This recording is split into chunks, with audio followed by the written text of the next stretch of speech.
Hello everybody and welcome back to the channel. Massive thanks to the authors, Roxi2Star and ThatOneZed for allowing me to adapt their awesome story.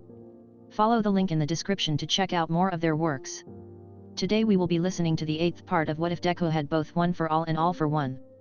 If you enjoy, please consider liking, commenting, and subscribing down below, and don't forget to hit that bell icon so you get notified when videos go live. Now, without further ado, let's get into the video. Chapter 16, All Might Blue. Chapter by Roxi2Star. Izuku sat on the cool grass, his legs crossed, a notebook open in his lap. He furiously wrote as his father talked to Todoroki a few yards away. Izuku felt weird about the entire thing. Todoroki's quirk was acting up, and he was pretty sure it was entirely his fault. Dad hadn't outright said it, but it happened after he took half hot half cold. Not to mention back at the USJ, when he had briefly had erasure, he was able to erase several people's quirks at once. Plus there was Pull. Pull was stronger now than it had ever been. His version of All for One undoubtedly made quirks stronger. He didn't think it always had though. So why was it doing this now? As a kid, the only quirk he ever used was Pull, and it had always just been Pull. He could pull objects towards his hands as long as he had the physical strength to do so normally. But now, he could pull objects heavier than what he could normally. He'd initially chalked that up to being because of One for All, and using them in tandem made his physical strength stronger. He didn't exactly have a frame of reference for how Shield's original owner used it since he didn't have a lot of time to study it, but he knew he'd been able to break it pretty easily. There was also the matter of backlash. Overuse of Pull gave him headaches, even as a kid, but they were worse now. One for All broke his bones. Shield rebounded on him once it shattered. He was pretty sure that didn't happen to its original owner. Now Todoroki's ice and fire were much stronger than they were before, but they took a larger toll on his body. So it seemed that his All for One didn't just make the quirk itself more powerful, but more volatile as well. That was Izuku's hunch anyway. Why he wasn't quite sure. His best guess was One for All having something to do with it. It was a stockpiling quirk. Then again, so was All for One. Had they mingled in some way? Only time would tell. He should have a talk with All Might. The previous users had quirks, right? All Might was the only quirkless user, so the users before him must have had something similar happen to them as well, right? Either way, this only made All for One even more dangerous to use. He'd have no idea how stealing a quirk would affect him, even if he saw it in use. "All right, Todoroki," his father said, drawing Izuku from his thoughts. They stood in an empty field, nothing but wide open space all around them. "Why don't you try and make me some ice? You had much more control over it yesterday during your fight with Izu." Todoroki nodded, holding out his right hand.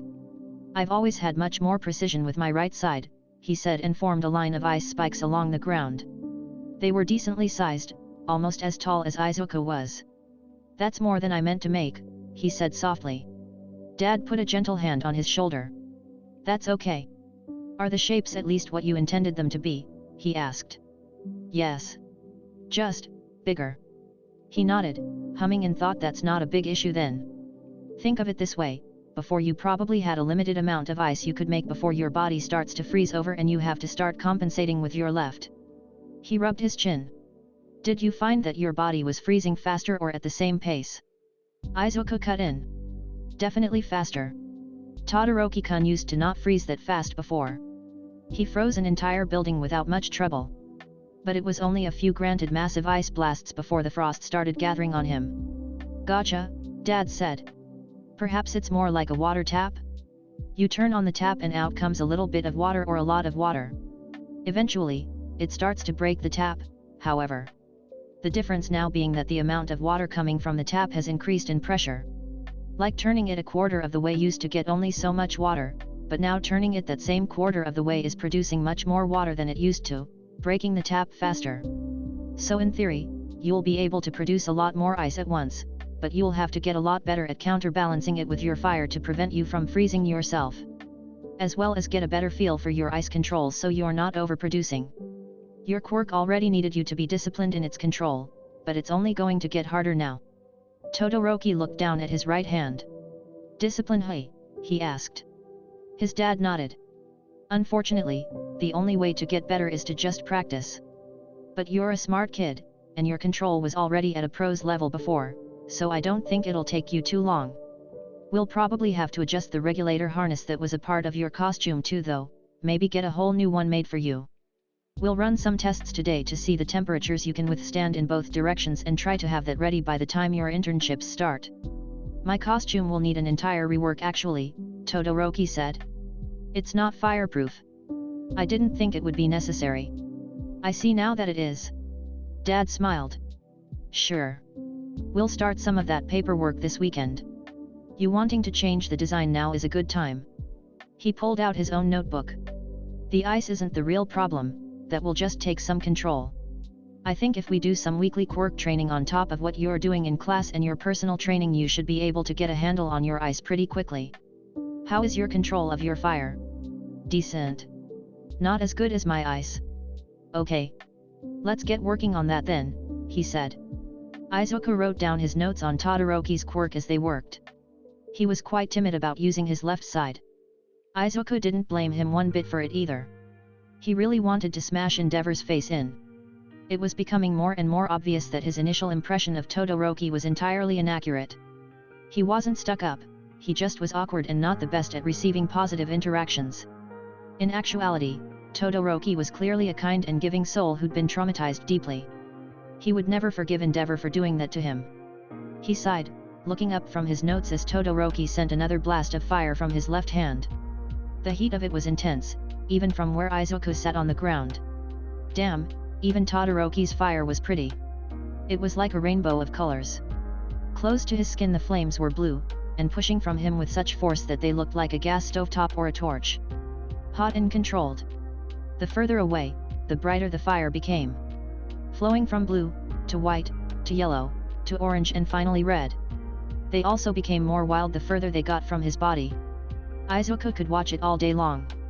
When they finished, Todoroki looked tired. Dad put a hand on his shoulder, and smiled brightly at him. That was some really great work. Just a few hours and your progress is already impressive. Good job, Todoroki. He grabbed his notebooks. I'm gonna go get the car and make a phone call, he said before waving to them. Meet you by the front doors. Izuku jumped up and waved before going to Todoroki's side, offering him a smile just a bright. You were amazing, he said, your fire is so cool. I can't believe your fire is that hot. It's way hotter than even Endeavor can make. Really? How can you tell? Oh. It's blue. I mean, all fires are hot. Typically a candle's average heat is around 1000 degrees, but blue fire is a lot hotter. It's usually burning at around 2500 to 3000 degrees, Izuku said, so you're like, 3 times as hot as your dad. I'm hot, hey? Todoroki asked, the ghost of a smirk on his lips. Izuku blushed lightly. Was this flirting? It was so hard to tell with Todoroki. Izuku was pretty sure Todoroki wasn't straight. Call it a hunch, or maybe his gaydar, but he really didn't give off any straight vibes at all. But that was just gut instincts. He could be totally off base, and besides, even if he was queer, who was to say he liked Izuku in that way? He supposed there really only was one way to find out. I mean, yeah you are, he said simply, shoving his bandaged hands into his pockets, trying to sound as casual as possible. I think you're cool too. Todoroki's face flushed. I mean, that is my quirk. Hot and cool. He chuckled, locking his elbow with Todoroki's. It's not just your quirk Todoroki-kun, he said, pulling him along. So you like Katsuden? He asked, switching the subject. It's fine, Todoroki mumbled, is that all that place serves? No. I think they have other stuff. Stews and soba. Cold soba. I think so. Izuku said, leading him back towards the car. I like cold soba, he said softly. Izuku looked up at him with a smile. Yeah? Good to know. Dad and I both have crippling addictions to Katsuden. Yagi-san makes fun of us for it, but he likes it almost as much now. He hummed in response. Yagi-san is your dad's boyfriend, right? They aren't dating. Izuku cried. He did not want that image in his head at all. They're friends. Very good friends. Nothing more. If they were dating, they'd tell me, I think. Maybe your dad is dating All Might, he said, if he did that it would make All Might your dad. Stepdad but... Stop it. Izuku whined. Akira's dark and dingy dining room was one of Izuku's favorite places in the world. It was a bit dirty, parts of the floor were sticky, some of the booths had tears in them, and the tables had ring stains from the glasses and the bowls. But to him, it was heaven. Todoroki looked around, his nose scrunching in displeasure. Are you sure this place is sanitary? He asked Izuku quietly as they sat down. They slid into a booth together. Dad sat across from them, each of them holding a bowl of their food. Izuku smiled, holding up his fork. I promise, we've been eating here for years without an issue. Akira-san is the best of the best. Todoroki didn't seem convinced. I'm trusting you on this, he said, before breaking apart his chopsticks. He looked down at his soba. Izuku even had to admit it looked good. He watched as he wrapped the noodles around his chopsticks and took a bite. Todoroki's mismatched eyes widened.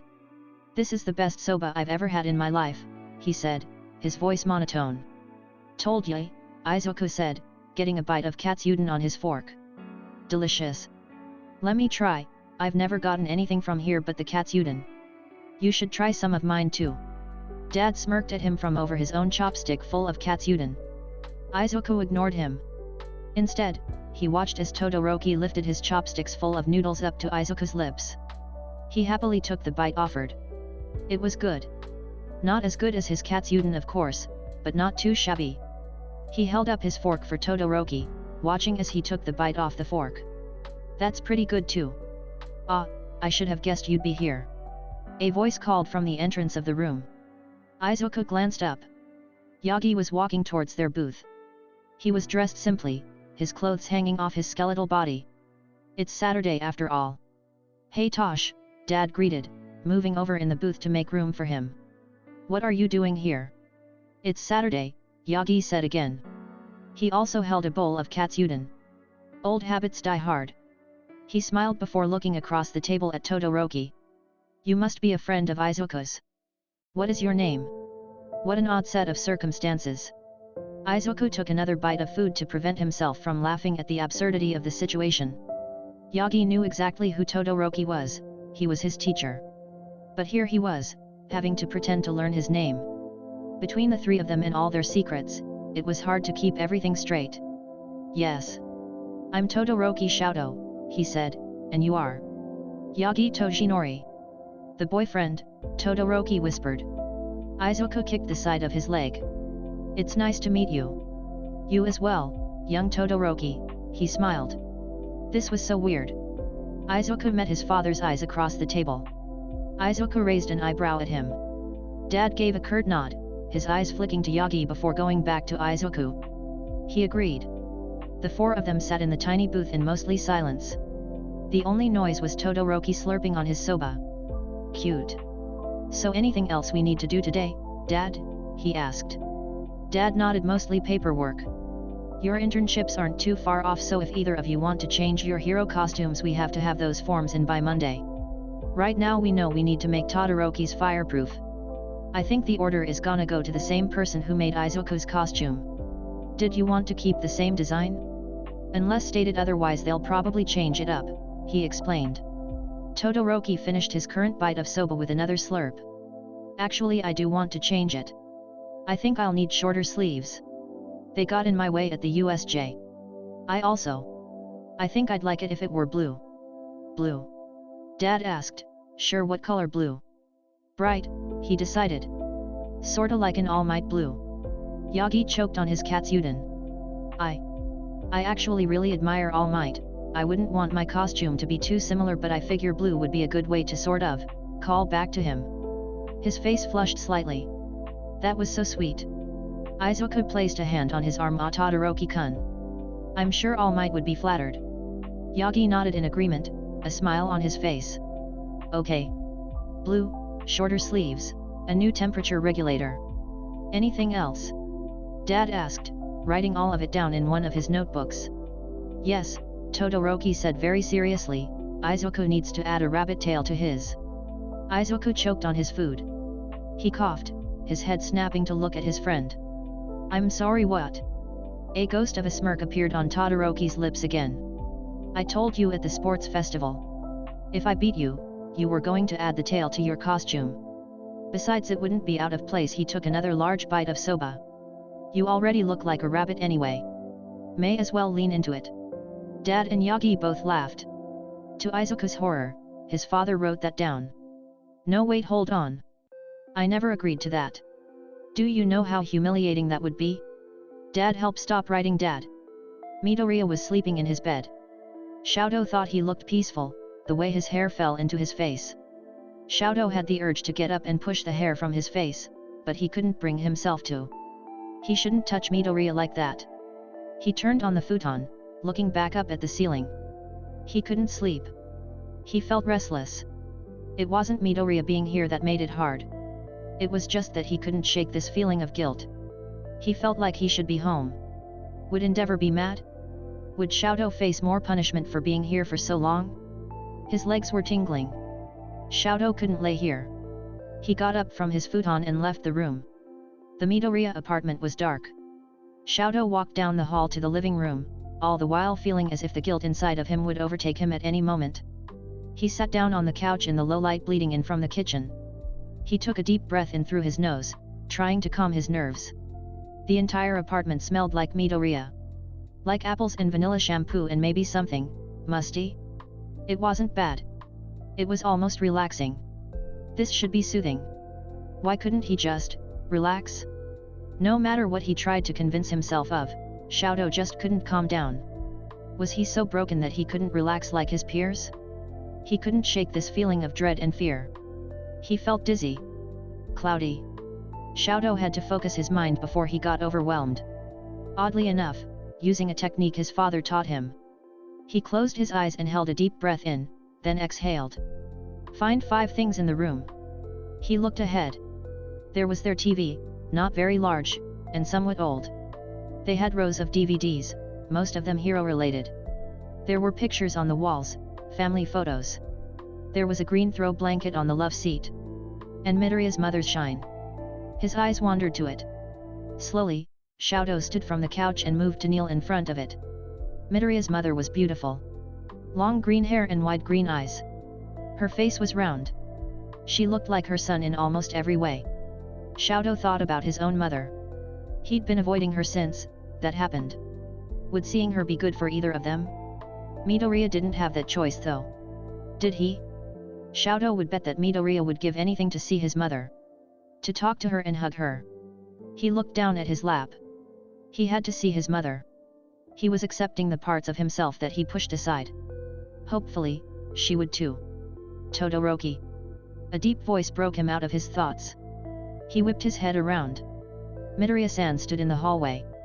His hair looked rumpled from sleep, and he wore a faded all-might t-shirt with old sweatpants. He was rubbing his eyes sleepily, and standing there like that, it was suddenly very clear that Midoriya and his father were related. I'm sorry if I woke you up, Midoriya-san, Shoto said softly, I couldn't sleep. Midoriya-san shook his head. That's okay. Do you want to talk about it? He turned on a lamp in the room before coming over to Shoto and getting on his knees next to him. I understand if you don't. Shoto bit his lip. Could he trust Midoriya-san? He certainly trusted Midoriya. The Midoriya who had, at great personal risk, sacrificed a lot just to help Shoto. He looked up at him. Sharp red eyes bore into him. Shoto felt a sense of comfort. Relief just being here with him. I feel guilty, he confessed. Like, I don't deserve to be here. Unlike his son, Midoriya-san's face betrayed nothing. He was a wall. I understand, he said finally. Todoroki, can I confide in you? He asked, leaning towards him. Sure. I'm going to ask you not to tell Izuku about this. He doesn't know. It's not that he can't, but talking about this is very painful. And he is the type to fixate. I don't want him to worry about me. He's always had so much on his plate. Can you promise me you won't? He nodded.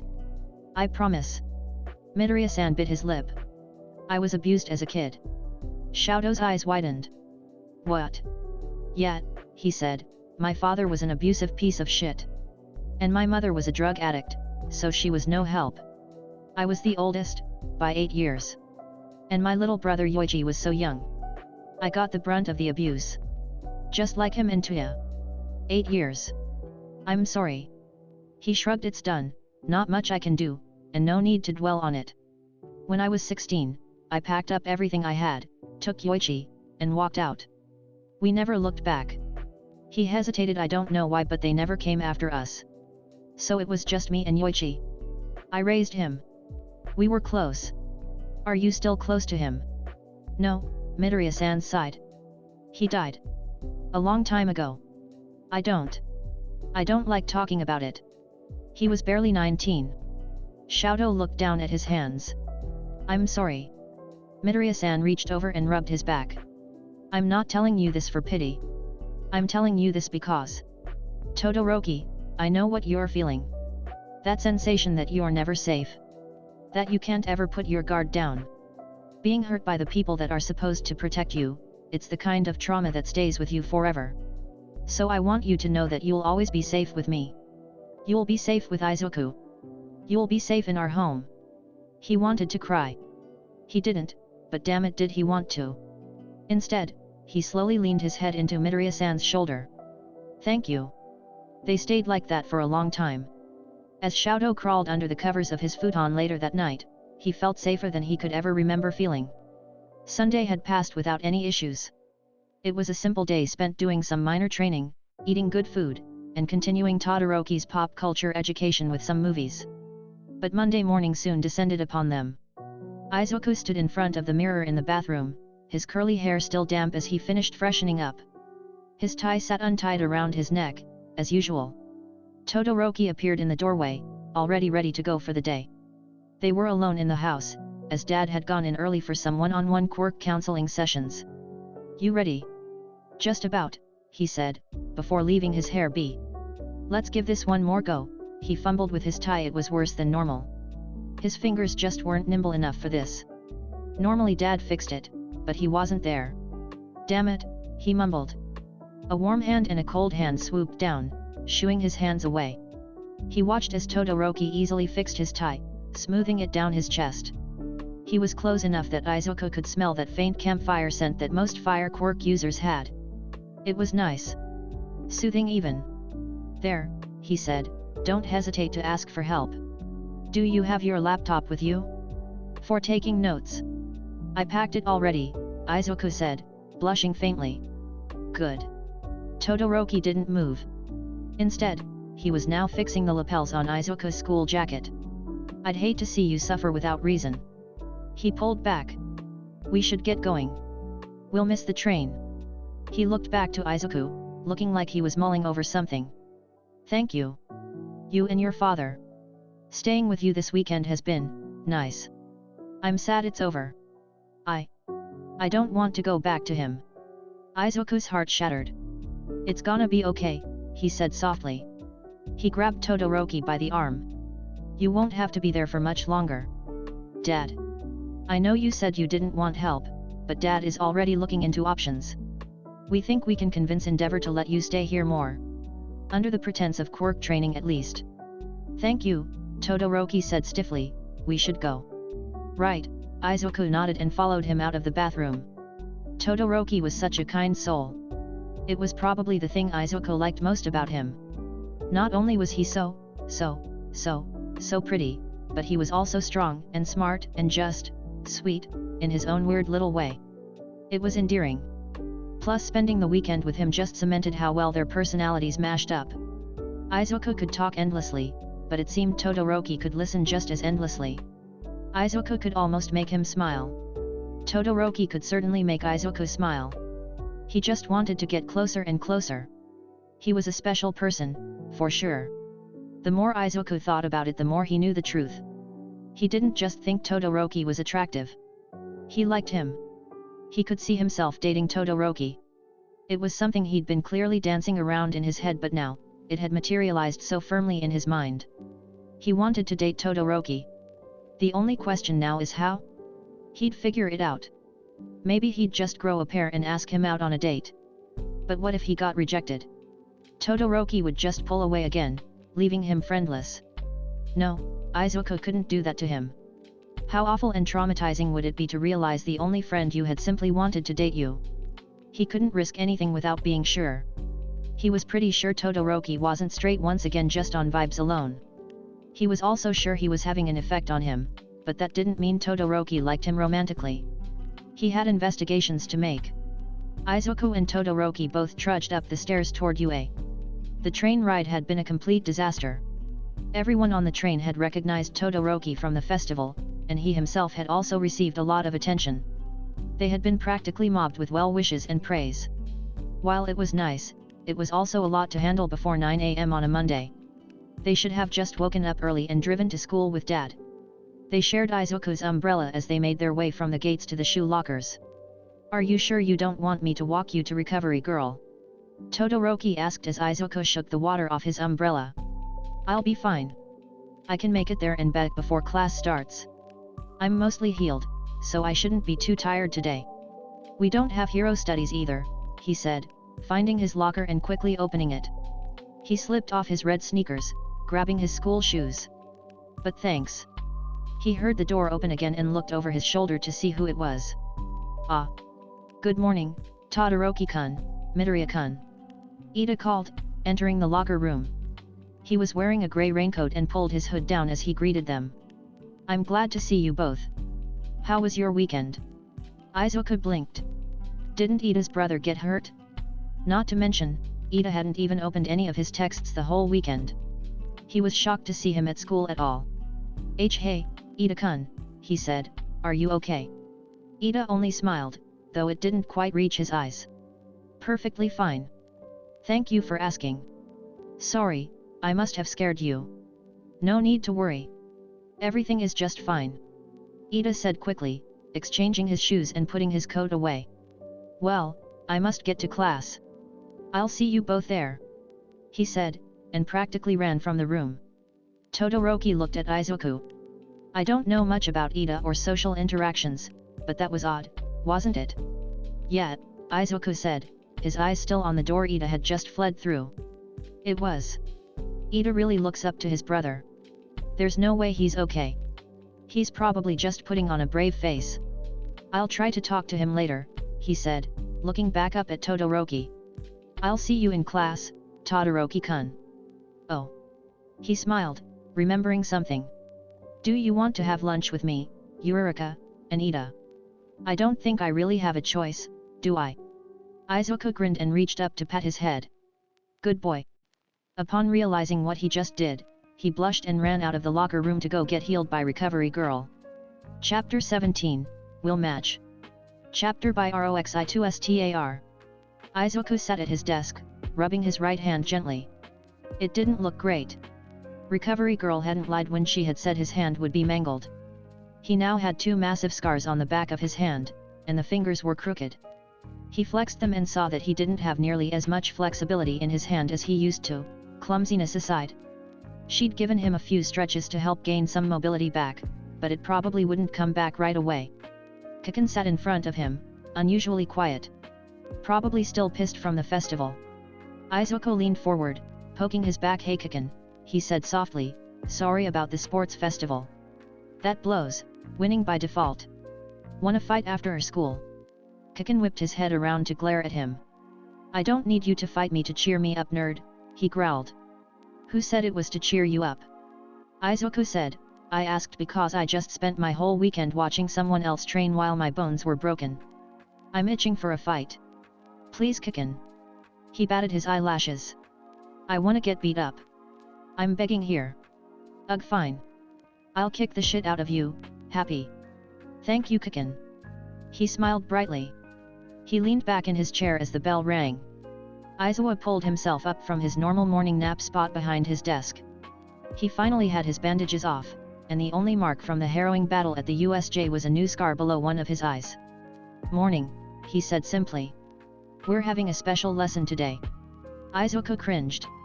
He hoped it wasn't anything strenuous. His arms were still sore. "Oh well, plus ultra, right?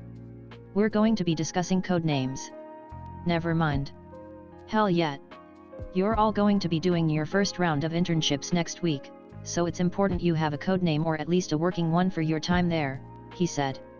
So before we start, let's go over who got offers. He had the projector turn on, showing a list of the students and their internship offers.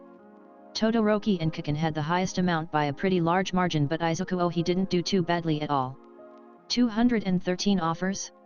Oh man, he had so much research he was going to have to do. He'd have to make a spreadsheet and graphs and analyses, and usually it's a lot more spread out, but, Aizawa said, cutting off Izuku's spiraling thoughts. It was a bit shocking that Todoroki got so many offers. But then again, despite dropping out midway, his display of power and control must have really left an impact. Not to mention his father was the number 2 hero. Suck-ups. Izuku jolted as he remembered something.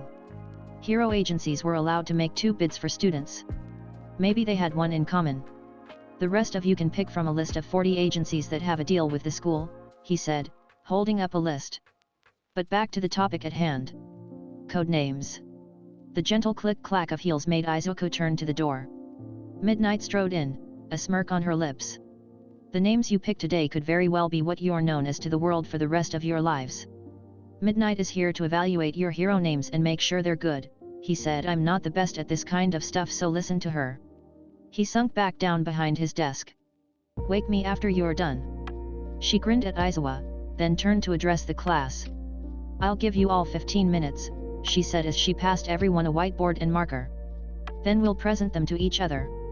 Izuku stared down at his whiteboard. This was something he'd been thinking about since he was a little kid. He remembered being 4, wearing an All Might onesie and pretending to save his mother from the bad guys.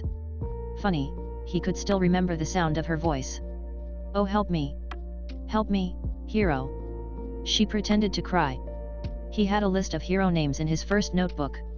All of them were distinctly All Might inspired. They were very stupid and cheesy too.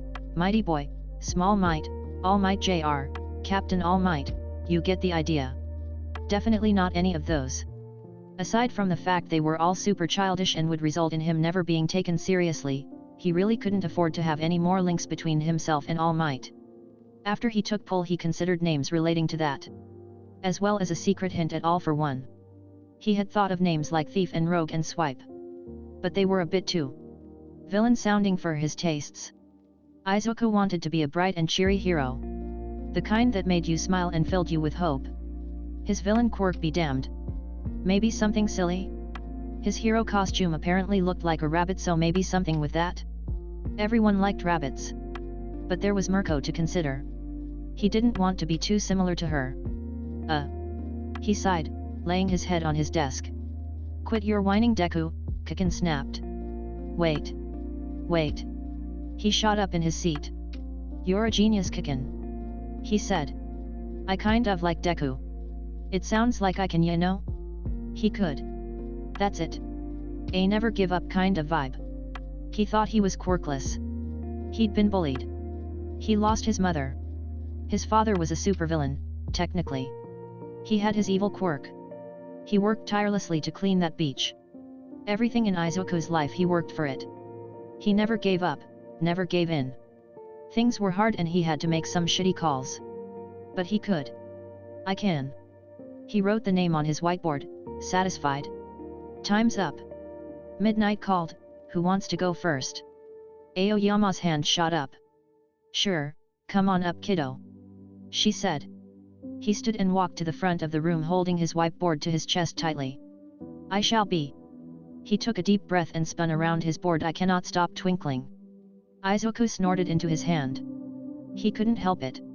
It was so dumb. But very on brand for Aoyama. Aoyama's eyes flicked to Izuku. They narrowed slightly before he looked back forward. Izuku flushed, trying to stifle his laughter. That was very rude of him. He'd apologize later. That's not too bad, Midnight said. Why not drop the I, and shorten it to can't stop twinkling? She asked. Yes, that's perfect. He said happily. She smiled and patted his shoulder before he sat back down. Who's next? Ashido shot out of her chair. Me. She cried, running up to the front of the room. I'm gonna be everyone's favorite heroine, the Alien Queen. She said, flipping her board around. Izuku grinned. He loved Alien. Ridley was one of his favorite protagonists. I think that might be a bit too violent sounding, Midnight said, maybe try again.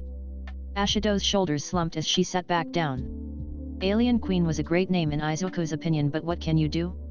He glanced around and saw many of his classmates frowning at their boards. Can I go next, Kuro? Tsuyu asked, holding up her hand. Once Midnight nodded, she approached the front. I've had this name in mind since I was in elementary school, Kuro, she said and flipped it around. The rainy season hero, Froppy. It was perfect. And so very Tsuyu. Midnight clapped her hands together. That's adorable, nice, and friendly. I think that name is gonna be a great hit. Good job, Tsuyu. Man, I'm fired up. Can I go next? Kirishima asked, before running up. I'm going to be Red Riot. Is that a reference to Crimson Riot? Midnight asked. He nodded. Yeah. He's a little retro, but his manly and chivalrous spirit is exactly the image I want. She nods. I see. Well, if you're going to call back to his name, you must know that you'll be carrying the pressure that comes with it. Kirishima grinned, pumping a fist into the air. I can handle it. Good. Then I think Red Riot will fit you just fine, she said with a smile. Izuku glanced forward to Kiken. The name on his board was Oh God. King Explosion Murder. He killed his laughter the second he felt it, and leaned forward. Kiken, you know Midnight isn't going to accept that name, he said. You're a hero, you shouldn't have murder in your code name. He snarled, turning his head back to him and whispering, mind your business, Deku. It's a great name. I doubt you could come up with a better one. Actually. His eyes flicked to Kirishima. I think I have one for you. Dynamite. But might like All Might. It's cool and it calls back to All Might, but in a pretty subtle way. Kiken gaped at him over his shoulder. Fuck, I hate that I like that. Damn it, Deku, I don't want to be called something you named me. Izuku smiled. Come on, we'll match. Watch. Can I go? He asked Midnight before walking up to the front. Midnight nodded and made a space for him in the front. He stood and looked at his classmates. I really struggled with my hero name, he said. I wanted to have the never give up kind of vibe. And I realized I had the perfect name all along. He turned his board around to the class. Whoa, Midoriya, are you sure? Kirishima asked. I thought that was an insult. He smiled brighter. It stopped bothering me a long time ago. I take it as a term of endearment, but recently someone changed the way I thought about it altogether. It sounds like I can I can be a hero, right? So, call me Deku. He looked over at Kiken. He looked shocked before he made a TCH noise. Fine, damn it. He walked up to the front, holding his board, erasing what was on it, and writing something else. We can match. He showed his name. I'll be Dynamite. Midnight cooed and ruffled both of their heads. Those names are great. I approve. Though I don't see how they match. Izuku looked up at her. We named each other. She squealed. Oh, you young boys are so cute. She pulled them both into her chest for a hug. Izuku squeaked as Kiken thrashed in her arms. Friends adorable. Lunchtime came. Izuku packed up his stuff, his list of offers for internships in his hand.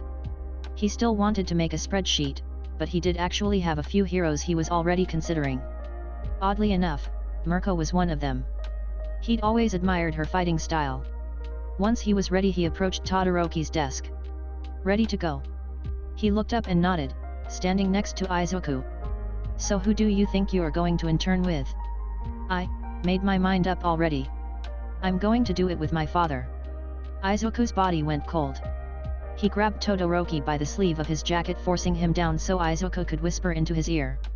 Are you insane? He asked softly. Why would you do that? Todoroki took his hand gently. I know, but I think it's something I have to do. He's a piece of garbage, but he's still the number 2 hero for a reason. My fire might be my own, but his works the same way. If I want to be able to control it, especially since my quirk is, you know, he trailed off. He's my best bet.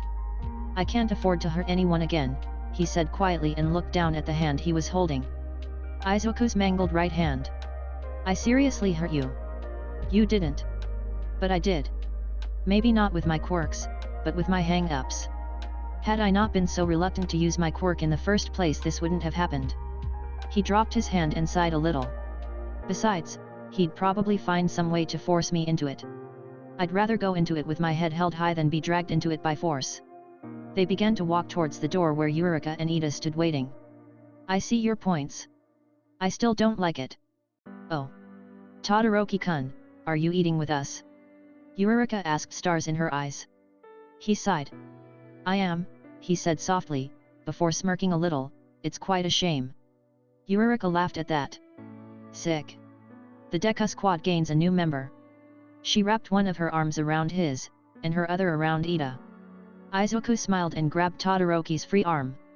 Let's go get lunch, Deku squad. Izuku laughed at her enthusiasm. So why is it the Deku squad? He asked. We could be the Oka squad or the Ida squad. Nah. Deku-kun, you're the leader, so the squad has to be named after you. She smiled brightly. By the way. She flushed and looked down at her feet. You really named yourself Deku because of what I said? He blinked at the change in her demeanor. Oh. Yeah. While I stopped disliking the name years ago, you made me actively like being called Deku, he said, so yeah, of course I made it my hero name. I think it's great. It really does suit you. It's not as cool as Uraviti though. That's like a perfect name, he said seriously. She only blushed deeper, before addressing the other two boys. Hey, how come you two just went with your given names? Todoroki shrugged. Shouto has the kanji for burning and freezing in it, he said. So it's a pun. Izuku said. It might fly over the heads of some people, but it's cute. You think my name is cute? He asked, eyes wide. No. I mean yet, but like I meant it's cute that you went the pun route for your code name. He said quickly, a blush clear across his own face. He looked away. Well. I do genuinely like my given name. For a long time, it was the only thing I had that was completely mine. Eureka squeezed Todoroki's arm. I bet it's hard having such a famous dad, she said, or a famous brother. She looked up at Ida. Living in their shadows can't be easy. I think it's sweet you guys want to use your first names. Ida's face hardened. I'm not sure if I'll keep Tinya. I just can't think of another name I'd like to use yet. So it's a placeholder? Eureka asked. They'd reached the lunchroom, now heading toward the lunch line. For now, Ida said quietly, I'll just be Tinya. The end of the day finally arrived, and Izuku was itching for a fight. He needed a good workout after doing nothing all weekend but watching someone else train, not that he didn't like that of course, but he was getting antsy. A few burns and scrapes would really fire him back up. He was still so weak. If he was going to be a hero who could save everyone, he needed more training. He went to leave the classroom, opening the door, only to find himself at eye level with All Might's chest. Young Izuku! He cried. Please come with me. His voice quivered. Izuku quickly left the room, shutting the door behind him. You okay, All Might? You seem nervous, he said, walking side by side with him down the hall. Yes, well. He swallowed thickly. You received a last-second offer for your internship next week. His name is Gran Torino. He blinked. Gran Torino. I've never heard of him. Is he an underground hero? No, nothing like that. He's retired, he said. He actually used to work here at UA. He was my homeroom teacher. Izuku squeaked. All Might's teacher? Oh, this had to be good. He was grinning already. Though All Might looked a bit spooked, which he didn't understand. He also knows about One for All. He was my predecessor's friend. I'm certain he recognized One for All when you used it at the sports festival. That's probably why he's reaching out. Izuku hummed in thought. Do you think I should train with him? Honestly, I do, All Might said, but it will be difficult. Gran Torino scares the hell out of me. But I think he can help you get past your 5% block. Right. Izuku had been stuck at 5% of One for All's power for months. He could briefly go beyond it, but it caused huge amounts of pain whenever he did so. Wait. All Might, if he knows about One for All and your mentor, doesn't that mean he knows about All for One? He asked. I doubt he'd want to train me if he knew who I really was. That gave All Might pause. I'm honestly not sure how he'll react to that, he said. We have his contact information since he reached out through the school, so I can contact him and tell him about your situation. We can trust him with this information, and I'm fairly certain he's still going to want to meet you at the very least. He might have some answers about why All for One has started affecting the other quirks you take. They hadn't had a chance to really talk about that. I'm guessing that means you don't know why? Izuku asked. I have some hunches, he explained, but nothing concrete. Gran might know more, All Might said. I'll give him a call. So, if he still wants to take you on, will you do it? Izuku bit his lip. Would he? It would be helpful to have someone he could be honest about his quirks with. And the prospect of breaking through his 5% block was enough to make him excited. Additionally, he might be able to help Izuku with All for One as well. I'll do it. If Gran Torino will have me, I'll be there. Izuku's face collided forcefully with the unforgiving concrete, the resulting smack resonating loudly. His arm was pinned behind his back in a painful manner, causing him to whine in pain, as muffled as it was. A knee pressed firmly into the small of his back, while another hand gripped his hair, yanking his face up before forcing it back into the ground. I yield. He cried, his voice muffled by the ground. Using his free hand, he hit the ground 3 times. Kiken got off him only to sit next to him on the ground. Izuku turned onto his back, sighing deeply. They'd gone 4 rounds. Izuku had won the first 2 of them, but Kiken destroyed him in the latter 2. He panted before he slowly raised himself to a sitting position. Kiken was panting as well, lifting the bottom of his tank top to his face to wipe away the sweat. Izuku's eyes trailed to the exposed skin. Kiken was very good looking. But he found it just didn't excite him like it used to. Man, you hit hard, he whined, you could have broken my nose. Shut up, Deku. Don't challenge me to fight if you can't take it. He put his shirt down and climbed to his feet. One more. We're tied, so whoever wins the next one is the winner. Izuku nodded. Gimme a SEC, he said, gently rubbing his face. My body is so sore. Kiken rolled his eyes. Maybe if you stopped breaking your fucking bones all the time you wouldn't have the joints of an old man. Can't help it. My quirks are all too self-destructive, he said, sweet of you to care though. He smiled up at him. Who said I cared? I was just telling you the obvious, he said, smacking Izuku in the back of the head. Hurry up, I got plans after this. Shitty hair is meeting me for studying. Izuku looked up at that, a grin making its way across his face. You've been hanging out with him a lot, hey? He asked, slowly standing up. I'm glad you're making friends other than me. We're not. Izuku cut him off. Kirishima-kun is such a nice guy too. I hope you aren't being as mean to him as you are to me. He grinned. Maybe you needed a sunshine boy to tame you all this time. Who's next, Kaminari-kun? Kiken punched him in the arm. Probably deserved that. Will you shut the fuck up? I'm not friends with that idiot. He just needs help studying because he's stupid and I don't hate him like I do the rest of those fucking extras. Wow. That was pretty serious coming from Kiken. He may as well have just declared Kirishima his best friend. He was almost jealous. You really like him, don't you? Then, Kiken did something Izuku wasn't sure he'd ever seen him do. He blushed. Not a light blush, but a dark red that dusted across his nose. He averted his eyes and clenched his fists. No way. No way. Izuku squealed, jumping to him and wrapping his arms around him like a koala. You like him? He asked. I didn't know you even liked guys. Kiken. Shut up. Kiken yelled, pushing him off, and kicking him in the shin. It's not I don't, he's nice, okay? Also.